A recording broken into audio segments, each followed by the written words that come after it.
देखिए, तो आज हम लोग क्लास 12 उच्च माध्यमिक का हम लोग इनकम फ्रॉम अदर सोर्स पढ़ने के लिए चाह रहे हैं। Class 12 West Bengal board income from other source. West Bengal board के एग्जाम में ये chapter income from other source कितना मार्क्स का आता है? वेस्ट बंगाल बोर्ड के एग्जाम में ये 10 मार्क्स का आएगा बाबू। कितना मार्क्स का आएगा? 10 मार्क्स। तो सर इसको पढ़ाने में तो 5-7 क्लास लगेगा। इसको पढ़ाने में मैक्सिमम 2 से 3 क्लास लगेगा मैक्सिमम। सम्स ज़्यादा किए तो 3 क्लास, कम किए तो 2 क्लास, बट 3 क्लास करेंगे हम लोग क्योंकि सम्स बहुत सारा सॉल्व करेंगे। बाकी ये समझिए चैप्टर आपका आज ही खत्म हो जाएगा। इसका जो कॉन्सेप्ट है पूरा आज खत्म हो जाएगा। ओ माय गॉड, अब इसको अगर आप 10 क्लास टान के ले जा रहे हैं मतलब आप फालतू का टाइम वेस्ट करें। कुछ ये चैप्टर में ही दम ही नहीं है चैप्टर में। भाइयों और बहनों 10 मार्क्स फ्री का।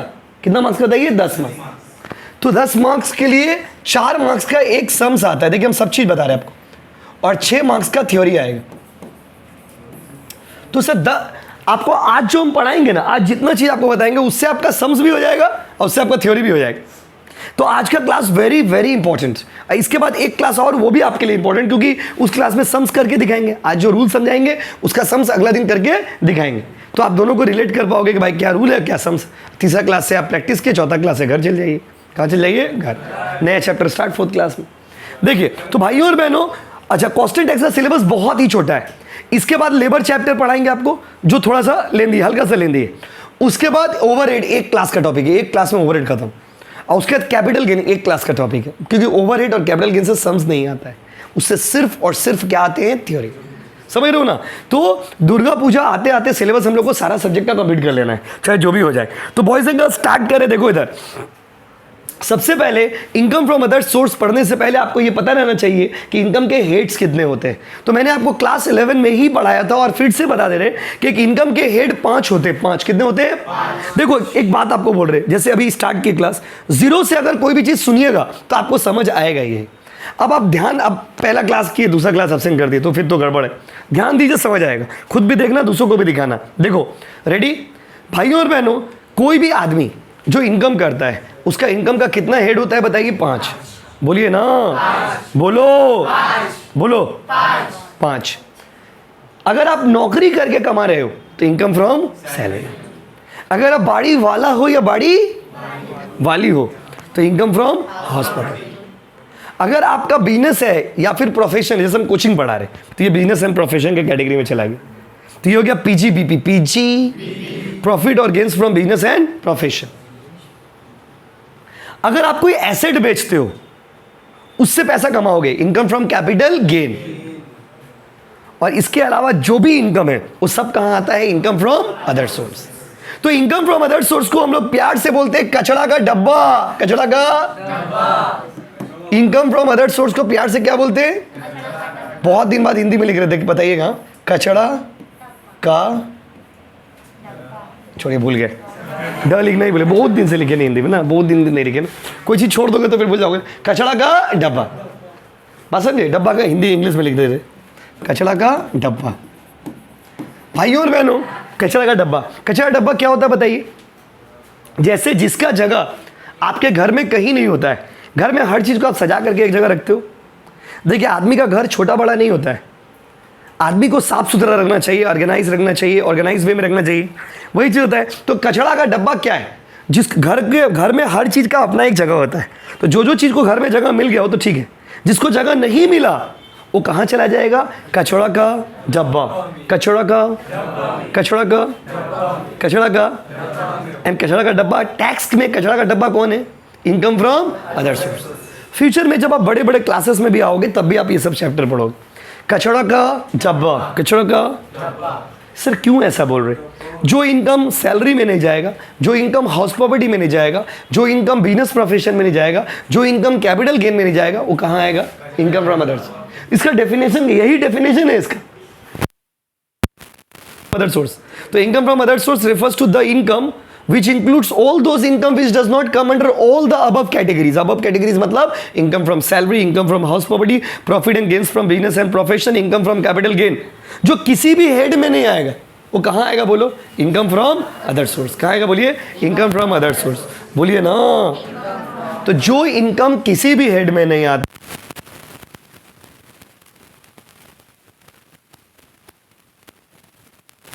यस, तो इनकम फ्रॉम अदर सोर्स में हर वो इनकम आता है जो किसी और हेड में नहीं जाता है। तो जो इनकम किसी और हेड में नहीं जाएगा वो कहाँ आएगा बाबू? Income from other source. बोलो हाँ कि नहीं? चलिए अब सवाल लिखिए, पॉइंट नंबर 1, धीरे धीरे बढ़ाते, कॉपी निकाल लीजिए प्लीज जो लोग।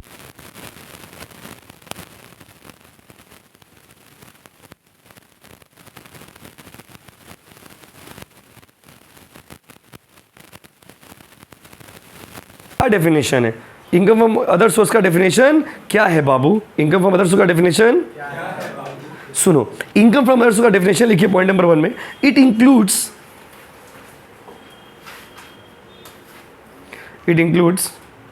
all those income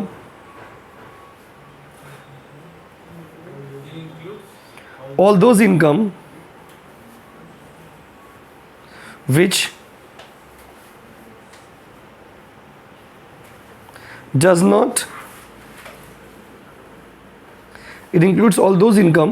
does not come under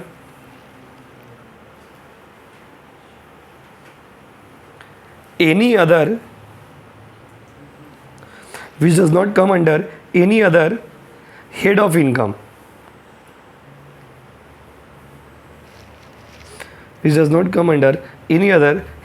income, जो किसी भी हेड में नहीं जाएगा वो कहाँ आएगा बताइए? जो किसी भी हेड में नहीं जाएगा वो कहाँ आएगा बताइए? चलिए उसके बाद भाइयों और बहनों, अगर आपसे कोई पूछता है कि इनकम फ्रॉम अदर सोर्स में क्या आता है, तो income from other source is also known as कचरा का डब्बा। किताब में नहीं लिखा रहता कचरा का डब्बा, हम लोग प्यार से बोलते हैं। कैसे बोलते हैं? प्यार से। जैसे आप अपना बाबू का एक निक नेम रखे हो, बस मोटी पतली ऐसे लिख देते हो ना बाबू लोग का नाम, वैसे हम लोग यहाँ पर क्या करते हैं बताइए? इनकम फ्रॉम अदर सोर्स में हर वो इनकम चला जाता है जो किसी और हेड में नहीं आता है। जिसका बाबू नहीं वो सिंगल है, देखिए कचरा का डब्बा, कचरा का क्या बाबू? डब्बा। तो भाइयों और बहनों अब यहाँ पर थोड़ा और आगे बढ़ते हैं। इनकम फ्रॉम अदर सोर्स का सेक्शन है 56। आपको हम ऐसे करके नोट्स लिखा रहे हैं कि आपका थ्योरी सम्स दोनों कवर रहेगा कि साथ, बस समझे। इनकम फ्रॉम अदर सोर्स का सेक्शन कितना बताइए? 56। Very important for the exam में पूछता है बार बार कि इनकम फ्रॉम अदर सोर्स का सेक्शन बताइए ना। इनकम फ्रॉम अदर सोर्स का सेक्शन क्या है? सेक्शन 56 लिखिए। It is defined under section, उसके बाद बाबू एकदम क्या होता है बोधू जैसा कर रहे हो। It is defined under section, जैसे नया नया आए हो आकाश, लिखिए it is defined under section, ठंडा लग रहा है यार, डिफाइंड अंडर सेक्शन 56। चलिए इसका सेक्शन कितना बोलिए? 56। This defined under section 50। Okay, अब पॉइंट नंबर 3 में चलते आइए। पॉइंट नंबर 3 में माय डियर स्टूडेंट्स, 2 बात था, इससे इंपॉर्टेंट ये हो गया। अब आपसे पूछा जाएगा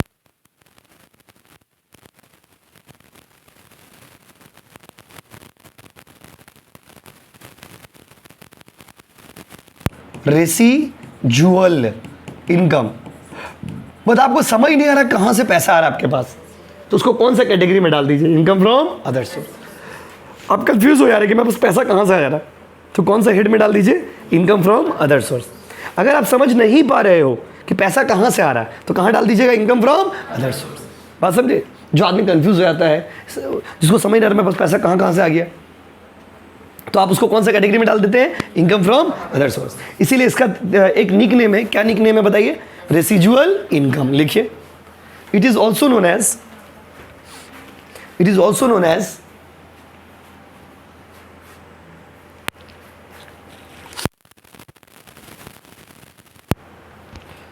SIDUAL, रेसिजुअल इनकम।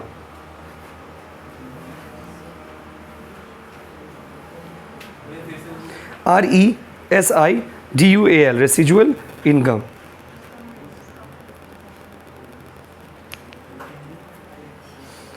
हो गया? चलिए अब आपको हम लिखाने वाले हैं उन चीजों का नाम, उन इनकम्स का नाम जो इनकम फ्रॉम अदर सोर्स में आते हैं। हम आपको क्या बोले?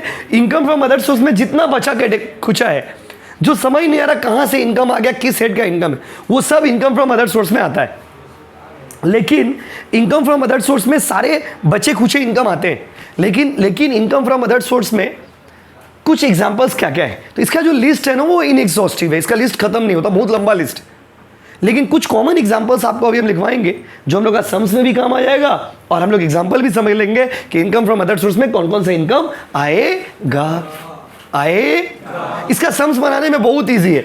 हाउस प्रॉपर्टी हम लोग बनाए तो उसमें कितना सारा रूल्स था, इसमें कोई रूल्स नहीं, इसमें कोई झमेला नहीं, कोई झंझट नहीं। ओ माय गॉड बोलोगे जा बाबा इतना ईजी, मतलब एक एक क्लास में 8-8 तो सम्स बना लोगे, इतना ईजी चैप्टर है भाइयों और बहनों।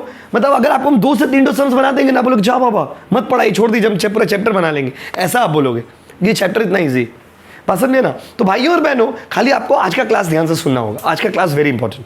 आज वाला क्लास नहीं करोगे तो अगला समझ नहीं आएगा। इनकम फ्रॉम अदर सोर्स का आपको बोलेगा एग्जाम में कि give few examples of income from other source. Theory में मान लीजिए दे दिया कि 4 एग्जांपल दीजिए, तो अभी आपको हम 10-15 तो लिखवाएंगे जो एग्जांपल के रूप में भी काम आ जाएगा, और जो सम्स में भी आता है, और उसका रूल्स भी लिखवा देंगे कि किसका ट्रीटमेंट टैक्स में कैसा हो। तो लिखिए कॉपी में पॉइंट नंबर 4 लिखिए, ये तो फेयर कॉपी बना लो बाबू, लिखिए, जिनका पास नहीं है वो बच्चा लोग को बोल रहे, लिखिए, हेड दे दी ना, लिखिए few examples of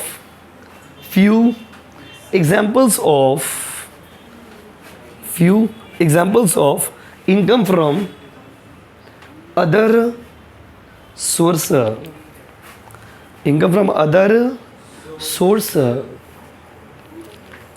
income from other source, income from other source. चलो चले क्या। तो अलग अलग इनकम है जो इनकम फ्रॉम अदर सोर्स के कैटेगरी में आएंगे, और सबका अलग अलग क्या बाबू एग्जाम्पल है। तो एक एक करके हम सारा इनकम आपको बताते जा रहे, समझाते जा रहे, और उसको हम लोग डिस्कस करना स्टार्ट कर रहे हैं बाबू। देखिए चलिए रेडी। सबसे इसमें ABCD करके लिखना। पॉइंट नंबर A लिखिए, पॉइंट नंबर A लिखिए, एग्रीकल्चर इनकम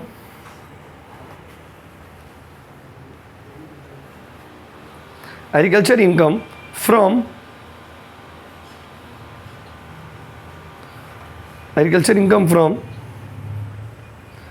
फॉरेन कंट्री।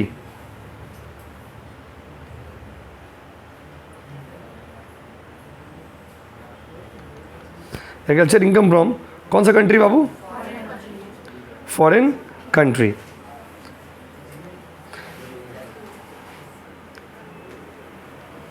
अब जाके चेक करिए, हो गया रेडी। अब समझिएगा, अगर आपका कोई देखो क्वेश्चन को समझिए, agriculture income from foreign country, इसका मतलब क्या हो गया बाबू बताइए। Agriculture income from foreign country का मतलब हो गया कि अगर आप, वैसे देखिए इंडिया में एग्रीकल्चर इनकम इन इंडिया में अगर हम लोग रहते हैं, अगर क्या इंडिया का लॉ पढ़ रहे हैं आप, तो इंडिया में अगर आप रहते हो और इंडिया में कमाते हो तो इंडिया में टैक्स देने का दरकार नहीं है एग्रीकल्चर इनकम पे। मतलब इंडिया का जो किसान है उसके ऊपर टैक्स नहीं लगता है।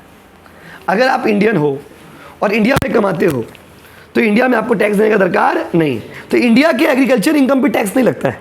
लेकिन अगर आप दूसरा देश में ज़मीन रखे हो, कनाडा में ज़मीन रखे हो, साउथ अफ्रीका में ज़मीन रखे हो, असल इंग्लैंड में ज़मीन रखे हो, बांग्लादेश में ज़मीन रखे हो, पाकिस्तान में तो खरीदोगे नहीं समझे, और वहाँ से कुछ कमा रहे हो तो आपको उसके ऊपर टैक्स देना पड़ेगा। तो इसीलिए यहाँ पे क्या लिखे बताइए, पहला एग्जाम्पल एग्रीकल्चर इनकम फ्रॉम, इसका सम्स बनाना कितना आसान है। देखिए जैसे आपको एक डेमो देते हैं, देखिए ये सम्स है, अभी आपको सब पढ़ाई नहीं, ये सम्स है, खाली आपको ये पता रहना चाहिए कि इसमें से कौन सा इनकम फ्रॉम अदर सोर्स में आएगा, कौन सा इनकम फ्रॉम अदर सोर्स में नहीं है। तो आपको तो बोल दिए सैलरी इनकम को छोड़ के, हाउस प्रॉपर्टी को छोड़ के, कैपिटल गेन को छोड़ के, अदर सोर्स को छोड़ के, ये बिजनेस इनकम को छोड़ के जितना बचेगा वो सब कहाँ आ जाएगा, इनकम फ्रॉम अदर सोर्स। तो एक एक तो आइटम को पढ़ के देखना है, अगर आपको लगता है कि ये इसमें आएगा तो जोड़ दीजिएगा, आंसर आ जाएगा। बस एक दो छोटा रूल है जो आपको अभी सम्स के साथ कराएंगे।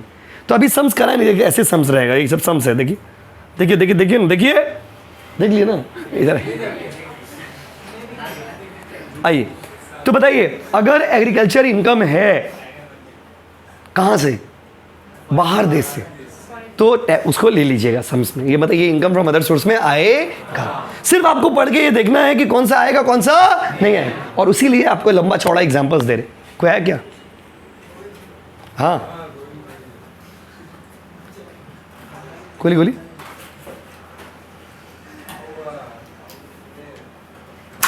देखिए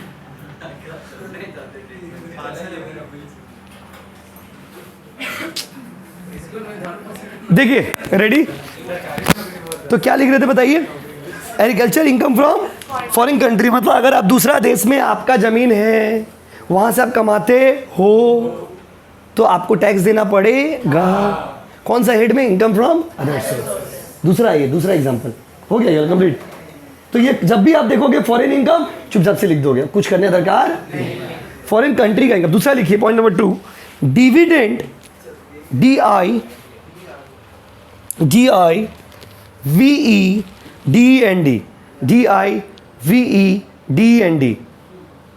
सॉरी VIDIVIDEND, डिविडेंड लिख दिए, माई मिस्टेक, लिख दिए DIVIDEND, dividend receive from,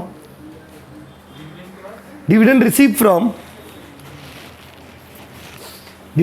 from Indian company, dividend receive from Indian company and foreign company. चलिए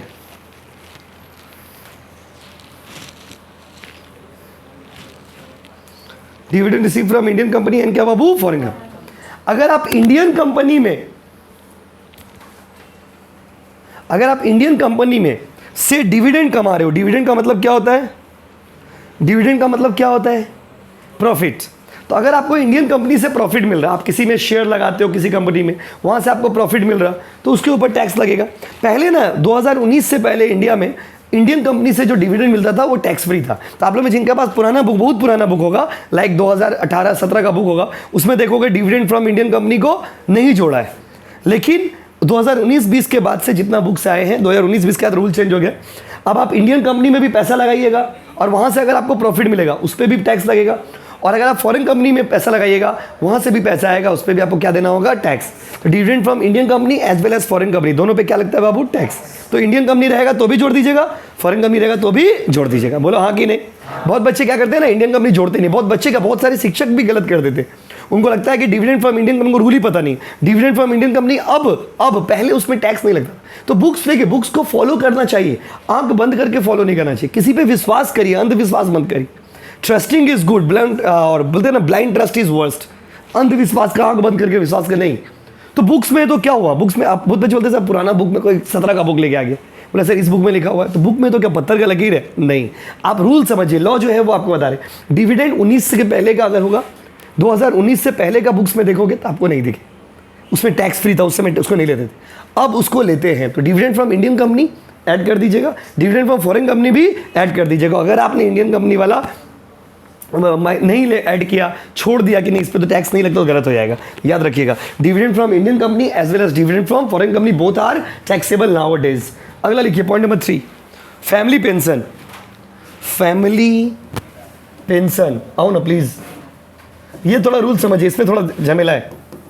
फैमिली पेंशन, इसमें ना छूट है बाबू। तो जैसे फैमिली पेंशन लिख लिए, अब आप जो रूल लिखवाएंगे ना ब्रैकेट में लिख लोगे ज़्यादा। देखिए इससे पहले जो लिखा है वो सब में क्या करिएगा, क्वेश्चन में देगा आप भी लिख दीजिएगा। लेकिन इसमें क्या है, थोड़ा बहुत एग्जेम्पशन होगा। एग्जेम्पशन का मतलब होता है छूट। सरकार कुछ छूट दिया है। क्या छूट दिया सर? सरकार बोला अगर तुमको पेंशन मिलता है, अच्छा आपको पता है पेंशन कब मिलता है आदमी? अरे ब्रो, सरकारी नौकरी तो है ही सरकारी। अगर आप रिटायर हो जाओगे तो पेंशन मिलेगा। कोई व्यक्ति का मौत हो गया, मरने के बाद उसके बच्चा बेटा बेटी को पैसा देता है सरकार, उसको भी आप पेंशन कह सकते हो। तो सरकार बोला कि सुनो तुमको हम छूट देंगे, अगर तुमको फैमिली पेंशन मिल रहा है टैक्स तो लेंगे, लेकिन इसमें थोड़ा छूट देंगे। छूट कितना दीजिएगा बाबू? तो इसमें रूल है 1/3 ऑफ द पेंशन, जितना आपको पेंशन मिला है वो, और 15,000 विच एवर इज, देखिए 1/3 ऑफ द पेंशन, दोनों में से जो देखो पेंशन जितना मिला है वो और 15,000, दोनों में से जो छोटा होगा क्या होगा बाबू? छोटा। जैसे एक तो डेमो दे रहे हैं आपको, मान लीजिए हमको फैमिली पेंशन मिला है कितना बोलिए? 90,000 मान लीजिए। 90,000 का 1/3 कितना होगा? 30,000। और 15,000, दोनों में से छोटा कौन सा है? सरकार हमको छूट कितना देगा बताइए? 15,000। कभी कभी एमसीक्यू में पूछता है कि what is the maximum deduction in case of family pension, amount कितना होगा? 15,000। फैमिली पेंशन के केस में छूट कितना मिलेगा? बोलो ना, लिखिए। फैमिली पेंशन लिख दिए, उसके बगल में ब्रैकेट ओपन करके लिखिए लोअर ऑफ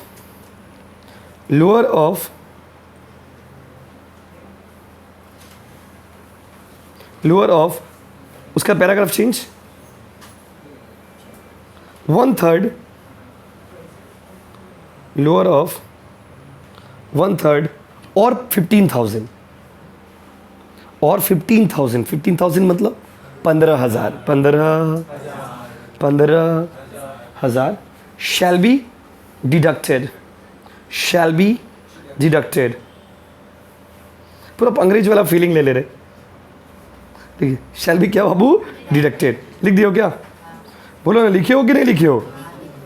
तो 15,000 समझ रहे ना? लोअर ऑफ कितना बाबू बताइए? 1/3 और 15,000 और 1/3 में से जो छोटा अमाउंट आएगा वो आपको क्या मिल जाएगा बाबू? छूट। क्या मिल जाएगा बोलो? तो अगर आपसे कोई पूछेगा ना, अगर आपसे कोई कितना छूट दोगे तो आप क्या बोलोगे बताइए? फैमिली पेंशन और 1/3।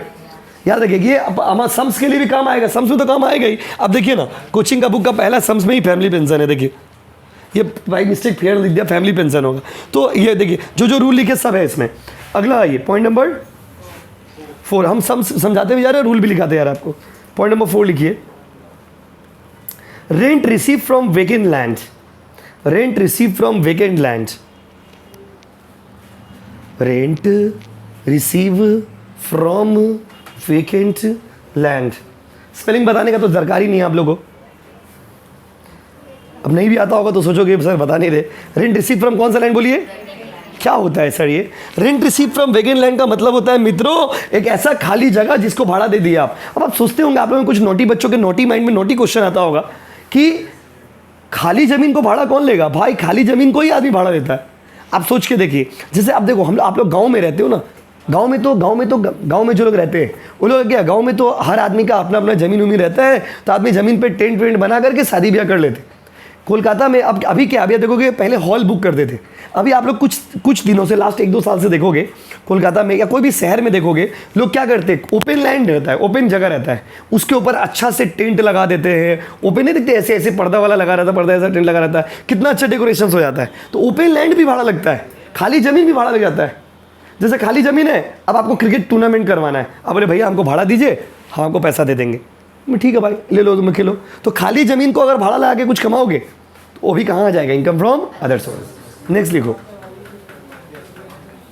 Royalty from books, ROYALTY, royalty from books,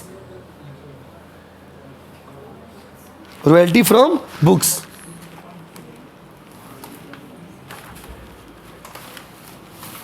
royalty from क्या बाबू? बुक्स। भाइयों और बहनों, जैसे देखिए ये बुक है, ये क्या है मेरा? Book.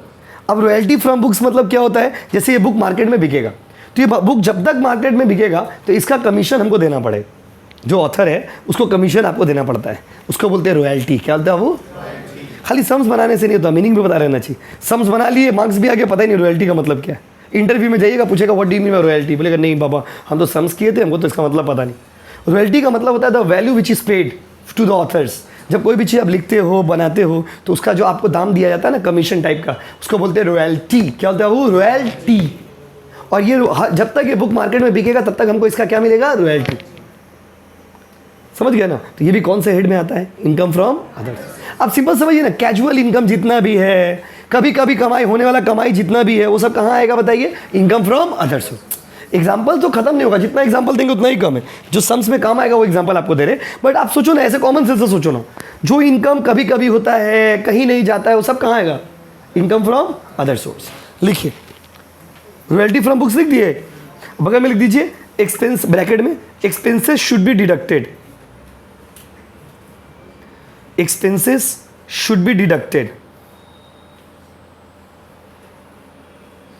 Expenses should be deducted. कोई भी अगर खर्चा होगा ना बाबू तो आपको छूट मिल जाएगा। जैसे हम बुक बेच रहे तो बुक बनाने में खर्चा भी तो लगता है, तो मान लीजिए बुक में कमाई हुआ मेरा 40,000, अब बुक में बनाने में खर्चा हुआ 30,000, तो मेरा प्रॉफिट कितना होगी? 10,000 पे टैक्स लगेगा। कितना पे टैक्स लगेगा? 10,000। तो वही ब्रैकेट में लिखवा दिया है कि अगर कोई खर्चा दिया रहेगा ना सम्स में, तो उसको माइनस कर दीजिएगा। क्या कर दीजिएगा? माइनस। क्या कर दीजिएगा? क्या कर दोगे? माइनस। नेक्स्ट कितना पॉइंट हो गया बोलो?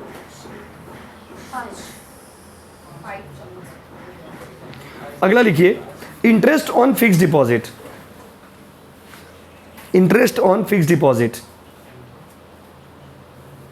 फिक्स डिपॉजिट समझते हो? जहां पर आप अपना पैसा रख देते हो और पैसा आपको एक ही बार में मिलता है, मोटा मोटा, उसको फिक्स डिपॉजिट बोलते हैं। फिक्स डिपॉजिट अगर कहीं पे करिएगा और वहां से आपको पैसा मिलेगा तो उसके ऊपर भी आपको टैक्स देना पड़ता है। तो वो कौन सा हेड में आएगा? Income from other source. अगला आइए, rent receive from subletting. Rent receive from subletting. Rent receive from subletting. Rent receive from subletting, SUB, सब LETTING, लेटिंग। सबलेटिंग समझते हो? हम दिए भाड़ा आपको, आप भाड़ा देते हो किसी और को, तो यही बात हो गया, प्यार है किसी और का, चाहता कोई, बाकी आप समझते ही हो। तो rent receive from subletting. Subletting मतलब भाड़ा का घर भाड़ा लगाना। भाड़ा का घर क्या लगाना बाबू? भाड़ा। उसको बोलते हैं सबलेटिंग। क्या बोलते बताइए? यस। तो भाइयों और बहनों, अगर आपसे कोई पूछेगा कि सबलेटिंग से क्या समझते हो, तो भाड़ा का घर भाड़ा लगाना। उससे भी अगर कुछ कमाइएगा तो भी इनकम फ्रॉम अदर सोर्स में आएगा। अगला लिखिए, interest on post office saving. Interest on post office saving.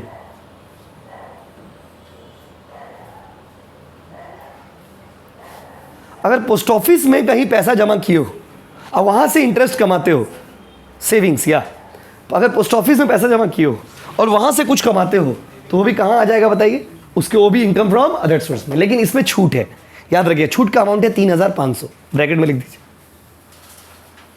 Bracket में लिख दीजिए, exemption up to ₹3,500। Exemption up to ₹3,500। मतलब अगर आप पोस्ट ऑफिस सेविंग से कमाइएगा तो कितना रुपया तक सरकार छूट देगा बताइए? 3,500। 3,500, क्या बात है। उसके बाद कॉन्सेप्ट नंबर अगला लिखिए, income from lottery.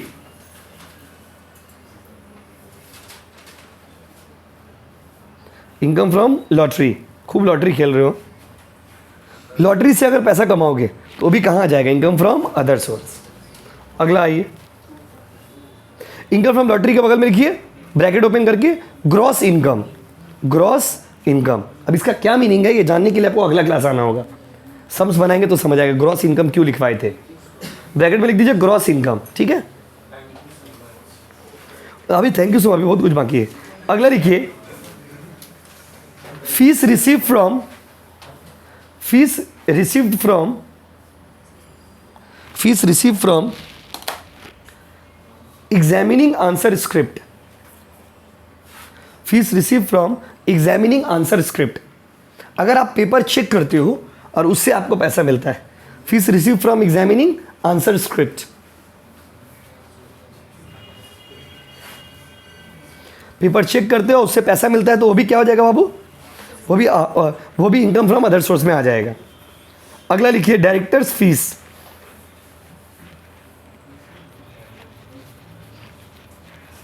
Directors fees, किसी कंपनी का डायरेक्टर हो आप, वहां से पैसा मिल रहा है तो वो भी इनकम फ्रॉम अदर सोर्स में आ जाएगा। नेक्स्ट लिखिए, winning from horse race. Winning from horse race. Winning from horse race. Horse race समझते हो? Horse race, winning from horse race का मतलब होता है घोड़ा का दौड़ में खेलते हो। अब आप सोचोगे घोड़ा का दौड़ में हम क्या करने जाएंगे? घोड़ा को दौड़ाएंगे। तो विनिंग फ्रॉम हॉर्स रेस में अगर आप पार्टिसिपेट करते हो और वहां से जीतते हो तो वो भी आपका इनकम फ्रॉम अदर सोर्स में आ जाता है, विनिंग फ्रॉम हॉर्स रेस। इसका बगल में लिख लीजिए, रूल लिख लीजिए, नो डिडक्शन ऑफ एक्सपेंसेस। इसमें कोई छूट नहीं है, याद रखिएगा। नो डिडक्शन ऑफ एक्सपेंसेस, इसमें कोई छूट नहीं है, याद रखोगे। कोई छूट नहीं मिलेगा, कोई खर्चा पर्चा माइनस मत करना। क्वेश्चन में दिया भी रहेगा तो माइनस करने का दरकार नहीं, आप खाली इतना रिवीजन मार के आना, अगला दिन सम्स बनाएंगे। No deduction for expenses. Next लिखिए, हो गया। मतलब अगर हॉर्स रेस आप कर रहे हो, जीत रहे हो, उसमें कोई भी खर्चा माइनस नहीं है, याद रखिएगा। रूल्स मेन है। उसका लिखिए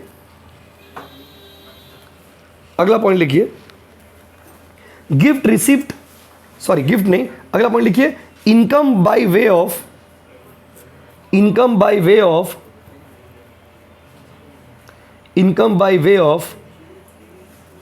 owning and maintaining, income by way of owning and maintaining race horse, income by way of owning and maintaining race horse। अब आप सोचते होंगे सर ऊपर वाला नीचे वाला में फर्क क्या? फर्क है दोस्त, फर्क है। पहले रूल लिख लीजिए, income from owning and maintaining race horse लिख दिया ना, ब्रैकेट में लिखिए एक्सपेंस शुड बी डिडक्टेड, यहां पे खर्चा माइनस होगा। अगर कोई खर्चा होगा तो इसमें माइनस होगा, लेकिन ऊपर वाला में माइनस नहीं होगा। Expense should be deducted, expense should be deducted. चलिए, तो भाइयों और बहनों, एक में खर्चा माइनस होगा, एक में खर्चा माइनस नहीं होगा। दोनों में फर्क क्या है समझिए। अब वो तो ठीक है, बट फर्क क्या है? एक में आप घोड़ा का दौर में खेलते हो खुद जा करके, और एक में आप खिलवाते हो। खेलना और खिलवाना दोनों अलग चीज़ है। जुआ कभी खेलना नहीं चाहिए, खिलवाना चाहिए। खिलवाने वाला बहुत कमाता है। जैसे ड्रीम 11 देखिए, ड्रीम 11 का टीवी में देखते हो ना, ऐड आते रहता है। वो लोग क्या, जुआ ही तो है, टीम बनाओ पैसा पाओ, तो ये सब जुआ ही है एक तरह का। तो जुआ खेलने वाला या तो जीतता है या तो हारता है, और खिलवाने वाला हमेशा जीतता है पैसा। इसीलिए जुआ खेलना नहीं चाहिए, खिलवाना चाहिए। बात समझे? और यहाँ पर क्या बोला बताइए कि अगर आपका देखो, पहला वाला में आप खुद खेलते हो, दूसरा वाला में आप खिलवाते हो। वैसे तो ये चीज़ पूरा गलत है, लेकिन फिर भी अगर कभी मन में इच्छा आए तो खेलना मत, खिलवाना। खराब होना मत, खराब करना दूसरा को, ठीक है? तो वही बात यहाँ पे बोला है। तो इसमें खर्चे को, सेकंड वाला में अगर आप खिलवाते हो तो खर्चा माइनस होगा, लेकिन आप खेलते हो तो खर्चा माइनस नहीं। क्लियर है गाइस? लास्ट लिखिए, salary as member of parliament, salary as member of parliament, salary as member of parliament,